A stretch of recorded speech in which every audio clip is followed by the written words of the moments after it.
नमस्कार, future express में आप सभी का स्वागत है। 2023 का पहला कारोबारी सत्र, जबकि भारतीय बाजारों में जो रुझान है वो बेहतरी की साइड ही है और आज भी index as we speak day high के आसपास ही कामकाज करता हुआ दिखाई पड़ रहा है। चाहे वो फ्रंटलाइन इंडेक्स हो, मिड कैप स्मॉल कैप हो, निफ्टी बैंक हो, सब में खरीदारी का रुझान बना हुआ है। Mid cap index, mid cap small cap तो ज्यादा बेहतर परफॉर्म कर रहे हैं सो फार, लेकिन निफ्टी भी करीब करीब 1/4% की बढ़त के साथ डे हाई के आसपास ही ट्रेड करता हुआ 18,171 का मौजूदा स्तर है, 18,200 के आसपास के हाईज हैं। निफ्टी बैंक करीब 232 अंक ऊपर है, 0.5% के आसपास की बढ़त यहां देखने को मिल रही है। लेकिन बढ़िया आपको रुझान दिखाई पड़ेगा मिड कैप स्मॉल कैप में 31,712 का मौजूदा स्तर, 31,733 के आसपास के हाईज यानी कि डे हाई के बहुत नजदीक कामकाज करता हुआ, और स्मॉल कैप इंडेक्स भी करीब 9,790 का हाई और 9,784 के स्तरों पर कामकाज करता हुआ। तो एक अच्छी तेजी यहां पर भी देखने को मिल रही है। यह लगातार 5वां सत्र है, जबकि आपको ब्रॉडर मार्केट्स के अंदर खरीदारी दिखाई पड़ेगी। करीब 2118 शेयर तेजी में और 760 शेयर बिकवाली के साथ कामकाज करते हुए, यानी कि हर एक शेयर की गिरावट के सामने 3 शेयर जो कि तेजी में कामकाज करते हुए दिखाई पड़ रहे हैं। एनएससी में, बीएससी में भी 2300 शेयर तेजी में है और करीब करीब 1200 शेयरों में आपको बिकवाली दिखाई पड़ेगी। और आज फ्यूचर मार्केट्स में भी 130 शेयर तेजी में और करीब करीब 70 शेयरों के अंदर दबाव बनता हुआ दिखाई पड़ेगा। साल के पहले कारोबारी सत्र में हमारे साथ मौजूद रहेंगे अमोल अठावले सर, कोटक सिक्योरिटी से, जिनसे हम बातचीत करेंगे मार्केट्स को लेकर, उनसे उनकी इंडिविजुअल कॉल्स भी समझेंगे और साथ ही साथ एक सस्ता ऑप्शन भी अमोल सर से हम आइडेंटिफाई करवाएंगे। अमोल सर से बातचीत करने से पहले एक बारी मार्केट्स में कुछ ऑप्शंस के नंबर के ऊपर आपकी लेखा जाता है, आपके स्क्रीन पर आएंगे वो नंबर्स, एक एक करके तमाम वो नंबर्स देखिए। इसमें 18,300 ही कॉल, 18,400 ही कॉल, 18,500 ही कॉल। मेजर कॉल राइटर्स थोड़ा सा बैकफुट पर, लेकिन हाँ पुट राइटिंग काफ़ी हेवीली 18,200 18,100 के जोन्स में। नई सीरीज है तो अभी इतना ज़्यादा हुआ है, एडिशन भी नहीं है और आज थिन वॉल्यूम अगेन मार्केट्स के अंदर देखने को मिल रहे हैं, इसलिए इतनी ज़्यादा रिलेवेंस नहीं है। लेकिन सो फार थिनली वॉल्यूम के बीच में 18,300 के इर्द गिर्द, 18,200 के इर्द गिर्द अभी हम कामकाज करते हुए दिखाई पड़ रहे हैं। हीट मैप भी आएगा आपकी स्क्रीन पर, जहां पर मेजरली सभी शेयर तेजी में, करीब 120-130 फ्यूचर ऐसे हैं जो कि तेजी के साथ कामकाज करते हुए दिखाई पड़ेंगे और करीब 70-71 फ्यूचर ऐसे हैं जहां पर प्रेशर देखने को मिल रहा है। ये इंडिकेट करता है कि जो मिड कैप स्मॉल कैप की बाइंग है वो अभी भी ब्रॉडर साइड पर आपको एटलीस्ट इंडेक्स के अंदर दिखाई पड़ रही है। लॉन्ग बिल्डअप करीब 100, शॉर्ट कवरिंग 16 शेयरों में, शॉर्ट्स करीब 68 और 8 शेयर जहां पर अनवाइंडिंग होते हुए दिखाई पड़ रही है। नंबर्स के बीच में आप बातचीत करते हैं अमोल सर से। अमोल सर, पहले तो नमस्कार, स्वागत आपका कार्यक्रम में। आपको, आपके परिवार, पूरी टीम को सीएनबीसी आवास परिवार की तरफ से नए वर्ष की बहुत बहुत शुभकामनाएं। 2022 तो काफ़ी वोलेटाइल रहा, ट्रेडर्स के लिए तो अच्छा था, लेकिन इन्वेस्टर्स के लिए थोड़ा धीमी रफ्तार से जरूर बढ़ने वाला साल था। अब आपकी उम्मीदें क्या हैं 2023 से, कैसे मार्केट्स को आप देख रहे हैं?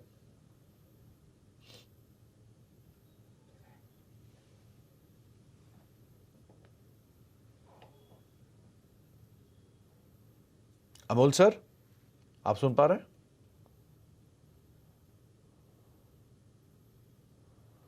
चलिए, शायद अभी भी संपर्क नहीं हो पा रहा अमोल सर से, आगे हम बातचीत करने की कोशिश करेंगे।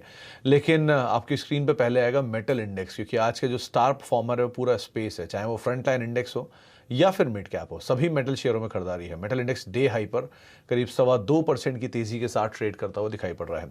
तेजी कहां पर है? तेजी है टाटा स्टील में, हिंडाल्को में, इसके अलावा वेदांता में, साथ ही साथ आपको दिखाई पड़ेगा एक अच्छा move JSW steel, GSPL, GSL जैसे शेयरों में भी, जहां पर एक अच्छी तेजी बनी हुई है। तो पूरा मेटल इंडेक्स एक मेगा ब्रोकरेज अपग्रेड के बाद, जेफरीज की तरफ से एक अपग्रेड आया, उसके बाद से पूरे स्पेस के अंदर बज है। जीएसपीएल 3.5% ऊपर 600 के लेवल्स पे कामकाज करता हुआ। टाटा स्टील मेगा अपग्रेड इसी में ही है, 5% की तेजी यहां देखने को मिले, 119 के जोन्स में ये भी कामकाज करता हुआ दिखाई पड़ रहा है। हिंडाल्को एक और नाम था जो कि उन्होंने अपग्रेड किया था अर्निंग्स के दम पर, वैल्यूएशन के दम पर, और रुझान वहाँ पर भी पॉजिटिव साइड पे। हिंडाल्को करीब 12-13 रुपये ऊपर कामकाज, क्योंकि एक बढ़िया तेजी हिंडाल्को पिछले पूरे वीक में दिखा चुका, तो उसके बाद अब थोड़ा सा कूल ऑफ पीरियड में, लेकिन फिर भी 2-2.5% ऊपर ये कामकाज करता हुआ दिखाई पड़ रहा है। और साथ ही साथ कुछ और स्टॉक्स की अगर बात की जाए जहाँ पर एक अच्छा मूव देखने को मिल रहा है, तो उसमें आज बैंक्स में सेलेक्टिव बैंक्स ऐसे हैं जो कि तेजी के साथ कामकाज करते हुए दिखाई पड़ रहे हैं। बैंकिंग इंडेक्स करीब 252 अंक ऊपर है, 0.5% की तेजी वहाँ जरूर देखने को मिले, लेकिन बाकी बैंकिंग पे आप नजर डालेंगे, चाहे एचडीएफसी बैंक हो, एक्सिस बैंक हो, आईसीआईसी बैंक हो, वहाँ पर कुछ हद तक मूव आता हुआ दिखाई पड़ रहा है। इंडेक्स के टॉप गेनर्स में आपको सेल और टाटा स्टील दोनों दिखाई पड़े हैं, करीब 5%, 5.5% के आसपास की बढ़त देखने को मिल रही है। अमोल सर हमारे साथ अब मौजूद है। अमोल सर नमस्कार, पहले तो आपको, आपके परिवार को सीएनबीसी आवास की पूरी टीम की तरफ से नववर्ष की बहुत बहुत शुभकामनाएं। और पिछला साल थोड़ा ढीला रहा रिटर्न के लिहाज से, 4-4.5% का पॉजिटिव गेन रहा निफ्टी में। इस साल क्या उम्मीदें आप लगा रहे हैं? मार्केट्स को लेके भी आपका व्यू क्या है? सुमित जी नमस्ते। और आपको भी हैप्पी न्यू ईयर, आप सभी दर्शकों को हैप्पी न्यू ईयर। यस, थोड़ा लास्ट ईयर का अगर हम बात करें तो काफी वोलाटाइल रहा, फिर भी इंडेक्स पॉजिटिव टेरिटरी में अपना क्लोज हो गया। मुझे लगता है कि आने वाला साल भी अगर हम ब्रॉडली देखेंगे तो वोलाटाइल रहेगा, स्पेशली फर्स्ट हाफ तक। और सेकंड हाफ में मुझे लगता है कि थोड़ा सा एक्टिविटी वापस पॉजिटिव साइड्स में बढ़ता हुआ दिखेगा। रेंज मुझे अभी अगर मैं शॉर्ट टर्म का देखता हूँ तो मुझे लगता है कि अभी के लिए मुझे एक 18,000 का अच्छा सपोर्ट दिख रहा है मार्केट को। मार्केट एक रेंज में चल रहा है, तो जब तक ये 18,000 के ऊपर चल रहा है मुझे लगता नहीं कोई बड़ा करेक्शन आ जाएगा। उसके ऊपर सस्टेन हुआ तो मुझे लगता है कि पहला टारगेट जो मुझे निफ्टी लग रहा है वो 50 डे सिंपल मूविंग एवरेज की तरफ जाएगा, और दूसरा 20 डे सिंपल मूविंग एवरेज। अगर हम लेवल वाइज देखें तो 18,300 और 18,450 ये ऊपर में लेवल आ सकते हैं। और अगर हम 18,000 के नीचे ट्रेड होना चालू हो गए तो मार्केट में थोड़ा सा वीकनेस बढ़ेगा, जो वापस 17,800 की तरफ जाएगा। So buying on deep sea मुझे अभी तक लग रहा है जब तक 18,000 का लेवल ब्रेक नहीं होता है। ओके, तो बाइंग ऑन डिप्स जब तक 18,000 को एटलीस्ट निफ्टी होल्ड कर रहा है तब तक तो आप यहाँ पर लॉन्ग साइड पर रहेंगे। अगर 18,000 गया तो 17,800 भी शायद खुलते हुए दिखाई पड़ सकते हैं। अमोल सर, निफ्टी बैंक को लेकर व्यू क्या है? क्योंकि सो फार तो आउट परफॉर्मेंस वहां से आई है, तो ये आउट परफॉर्मेंस प्रिवेल करेगी, आगे क्या करना होगा? Yes, I think bank Nifty जो एक प्रॉमिसिंग रिवर्सल फॉर्मेशन हुआ जो लास्ट वीक में, उसके बाद एक कंसोलिडेशन जोन में चल रहा है। तो मैं थोड़ा सा अभी अवॉइड करूंगा बैंक निफ्टी के लिए, क्योंकि निफ्टी का फॉर्मेशन बेटर लग रहा है। बैंक निफ्टी अगर हम देखें तो 20 डे सिंपल मूविंग एवरेज के आसपास चल रहा है, और मुझे लगता है कि 42,500 ये एक इम्पोर्टेंट सपोर्ट लेवल रहेगा, जहाँ पे 50 डे सिंपल मूविंग एवरेज भी आ रहा है। और अगर ऊपर में देखेंगे तो इमीडिएट रेजिस्टेंस जो मुझे लग रहा है वो 43,600 का है। उसके ऊपर हम बैंक निफ्टी को 44,000 तक जाते हुए देख सकते हैं। कंसोलिडेशन ही है, बट पॉजिटिव कंसोलिडेशन है, तो मुझे लगता है कि इवेंचुअली बाइंग साइड में ही कन्वर्ट होना चाहिए। ओके, तो इवेंचुअली बाइंग साइड पे ही ये कन्वर्ट होगा, लेकिन सो फार अभी आप इसे अवॉइड करेंगे। एक बड़े कंसोलिडेशन के आसपास निफ्टी बैंक एटलीस्ट कामकाज करता हुआ दिखाई पड़ रहा है। अमोल सर, इंडिविजुअल कॉल्स, कहां पर तेजी, कहां पर मंदी, क्या करना चाहिए बाजार में? मुझे एक एम फाइनेंस अच्छा लग रहा है। जनवरी फ्यूचर्स देख सकते हैं, उसमें 240.50 के आसपास चल रहा है। 234 का उसका स्टॉप लॉस रहेगा और टारगेट रहेगा उसका 255 तक का। एक प्रॉमिसिंग रिवर्सल फॉर्मेशन हुआ है, बुलिश कैंडल भी हुआ है वीकली चार्ट्स पे। और अभी अगर हम देखेंगे तो 20 डे सिंपल मूविंग एवरेज के आसपास है, और वहां पे हायर बॉटम फॉर्मेशन है। तो ये काफी प्रॉमिसिंग लग रहा है। अगर ये मार्केट मोमेंटम रहता है उसमें, तो आने वाले दिनों में 255 तक के भी एम फाइनेंस में लेवल दिख सकते हैं। एम फाइनेंस करीब करीब 238 239 के जोन्स में कामकाज कर रहा है। 2% के आसपास तेजी है, डे हाई पर ट्रेड करता हुआ, और यहां पर आप लॉन्ग साइड पोजीशन लेकर जा सकते हैं, अमोल सर मान रहे हैं। अमोल सर, दूसरा नाम? एक मैं कॉन्ट्राबेट लेना चाहूंगा सीमेंस में, जो एक करेक्शन के बाद अभी 2852 के आसपास चल रहा है। स्टॉप लॉस उसका रहेगा 2795 का, और टारगेट मुझे लग रहा है कि 3,000 तक जा सकता है। एक करेक्शन के बाद एक इंपॉर्टेंट रिट्रेसमेंट सपोर्ट लेवल्स पे चल रहा है, और अगर हम देखेंगे तो एक हायर बॉटम फॉर्मेशन फॉर्म हुआ है स्टॉक में। तो ये लेवल वाइज तो अच्छा है, एक रिवर्सल के लिए थोड़ा सा अर्ली बिट बोल सकते हैं उसको, बट ये जो फॉर्मेशन दिखा रहा है हायर बॉटम का, जो डेली और इंट्राडे चार्ट्स में, वो लगता है मुझे इवेंचुअली बाइंग साइड में ही कन्वर्ट होना चाहिए। तो एक सीमेंस एक अच्छा लग रहा है with the price target of 3,000। 3,000 के टारगेट्स के लिए सीमेंस दूसरा नाम रहेगा, जिसको आप ध्यान रखें। कॉन्ट्रा कॉल रहेगी, क्योंकि मोरलेस फ्लैटिश टोन पे कामकाज कर रहा है, लेकिन फिर भी 2795 का एक स्टॉप लॉस लेकर आप लॉन्ग रखेंगे।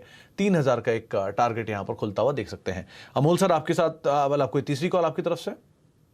मुझे एक HDFC लाइफ अच्छा लग रहा है। जनवरी फ्यूचर्स देख सकते हैं, 570 के आसपास है, 563 का सपोर्ट स्टॉप लॉस रहेगा।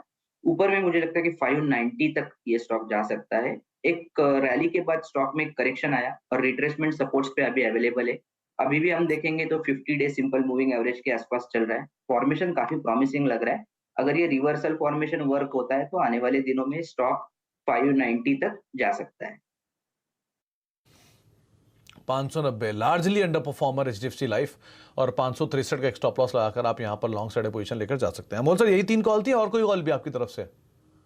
फिलहाल के लिए तो यही 3 कॉल है। मार्केट थोड़ा रेंज बाउंड है, तो इसके लिए मैं यही 3 कॉल पे रहना है। अच्छा अमोल सर, ये मेटल में क्या करना होगा, क्योंकि टाटा स्टील जोरदार तेजी में, सेल जोरदार तेजी में, जेएसपीएल में अच्छा मूव है, जेएसडब्ल्यू अच्छे मूव में है, हिंडाल्को अच्छे मूव में है, यहाँ क्या करें? यस, मेटल इंडेक्स अगर हम सुमित जी देखते हैं तो रैली तो अच्छा खासा हुआ है। करेक्शन के बाद भी अच्छा खासा बाउंस बैक आया है। बट ये लेवल थोड़ा-सा मैं अवॉइड कर रहा हूँ।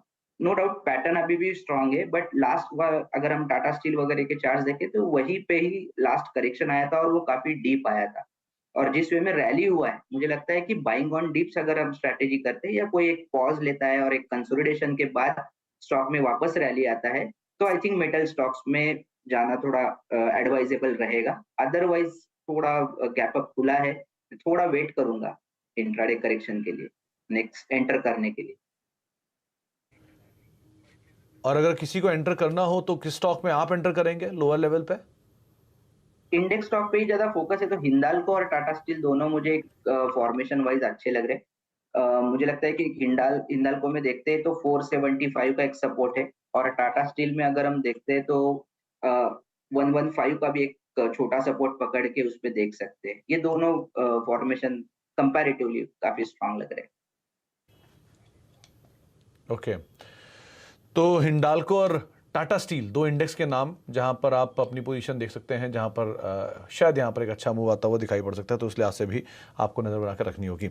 अमोल सर से हम आगे ही बातचीत करते रहेंगे, लेकिन साथ ही साथ साल 2023 में महंगाइयों की चुनौतियों के बावजूद भारत आउट परफॉर्म करेगा, ये मानना है हमारे ग्रुप चैनल से बातचीत करने के बाद जियोस्फीयर कैपिटल के अरविंद सेंगर साहब का। आपको सुनवाया था।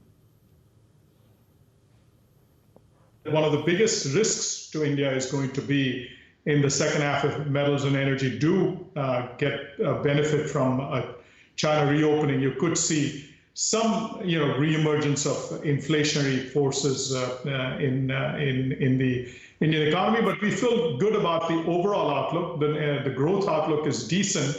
But India is not immune to the fact that the U.S. could go into a recession in 2023. So we are going to be much more selective in how we look at the Indian market in 2023. Emerging markets could outperform in 23. And I think part of it is that, Fed is trying to engineer a slowdown and a recession. And you could have, the largest weight in emerging markets is China. तो आप अरविंद सेंगर को सुन रहे थे। उनका मानना है कि Indian market कोई यूएस रिसेशन से दूर नहीं रहेगा, लेकिन जो इम्पैक्ट है वो शायद उतना ज़्यादा ना आता हो दिखाई पड़े, लेकिन बाकी अलग कंसर्न्स हैं उनके ऊपर भी वो चर्चा करते हुए दिखाई पड़ रहा है 2023 के लिए कैसे रहेगा मार्केट्स में। ब्रेक का वक्त हो गया है, ब्रेक के बाद लौटेंगे। अमोल सर हमारे साथ बने हुए हैं, उनसे एक सस्ता ऑप्शन जानेंगे और साथ ही साथ कुछ और स्टॉक्स जिसके ऊपर चर्चा करते हैं छोटे से ब्रेक के उस बाद। एक्सप्रेस और मार्केट्स एक बढ़िया दायरे के अंदर अभी कामकाज कर रही है, लेकिन ब्रॉडर मार्केट्स के अंदर अभी भी खरीदारी बनी हुई है। 250 अंकों पर मिड कैप इंडेक्स और डे हाई के करीब, बिल्कुल करीब, इनफैक्ट 3/4% बढ़त साथ स्मॉल कैप इंडेक्स कामकाज कर रहा है। डे हाई पर मिड कैप, डे हाई पे स्मॉल कैप इंडेक्स, हालांकि निफ्टी 18,194 ऑलमोस्ट डे हाई पर ये भी अब कामकाज करते हुए, तो इंडेक्स के अंदर वापस स्ट्रेंथ बरकरार और दिन के ऊपरी स्तरों के करीब इंडेक्स कामकाज करते हुए। अमोल सर, कोई सस्ता ऑप्शन जो आपने आइडेंटिफाई किया हो?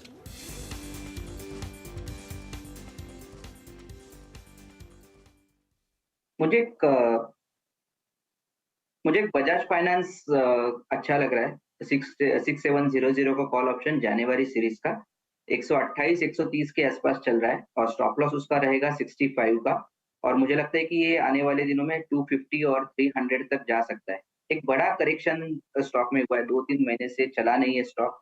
अभी एक लॉन्ग करेक्शन के बाद एक डबल बॉटम फॉर्मेशन फॉर्म हुआ है डेली चार्ट्स पे और हायर बॉटम फॉर्मेशन फॉर्म हुआ है इंट्राडे चार्ट्स पे। मुझे लगता है ये ओवरसोल्ड कैटेगरी से निकल चुका है स्टॉक, और अगर ये लेवल उसके मेंटेन होते हैं, 65 ऑप्शन का स्टॉप लॉस है, तो आने वाले दिनों में एक अच्छा खासा रैली बजाज फाइनेंस में दिख सकता है। बजाज फाइनेंस 6700 की कॉल जिसके ऊपर आप पोजीशन ले सकते हैं, करीब 65 का एक स्टॉप लॉस रखेंगे, 250 से लेके 300 तक के टारगेट्स, यानी कि यहाँ से पोटेंशियल अपसाइड डबल होने का एक अमोल सर मान रहे हैं, और 65 का एक स्टॉप लॉस लेकर आप पोजीशन के अंदर बने रह सकते हैं। बजाज फाइनेंस अपने नंबर्स भी जो अपडेट्स हैं वो भी शायद जल्दी थे, तो उसके हिसाब से भी यहाँ पर आप नज़र रखेंगे। अच्छा, नंबर्स की बात हो रही है तो बजाज अमोल सर, एक IT स्पेस में कोई नाम, TCS, इन्फोसिस, HCL, ये फर्स्ट लीग में अपने नंबर्स देने वाले हैं और आज रिकवरी भी है लोअर लेवल से इन्फोसिस जैसे स्टॉक्स के अंदर, क्या करना चाहिए?